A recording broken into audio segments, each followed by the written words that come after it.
Well, today we come to our final book in our Reading the Bible plan. It is the book of Revelation. And please note, people will call this book Revelations, but there's only one revelation, so there's no S on it. I guess that's just a pet peeve of mine. But Jesus reveals to John the end times. And in chapter 1 and verse 19, he gives us the outline of the book of Revelation, what he has seen, what is, and what is to come.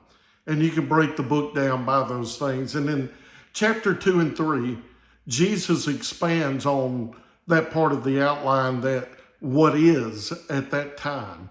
And what is the seven churches. And I want to read to you about one of those churches today. Is Revelation 3, verse 1 through 6. It's the church at Sardis. Revelation chapter 3, beginning in verse 1. Write to the angel of the church in Sardis. Thus says the one who has the seven spirits of God and the seven stars. I know your works. You have a reputation for being alive, but you are dead. Be alert and strengthen what remains, which is about to die. For I have not found your works complete before my God.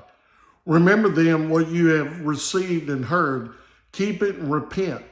If you're not alert, I will come like a thief, and you will have no idea at what hour I will come upon you.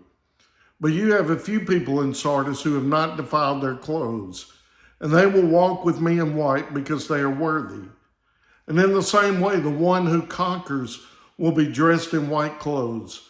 And I will never erase his name from the book of life, but will acknowledge his name before my Father and before his angels.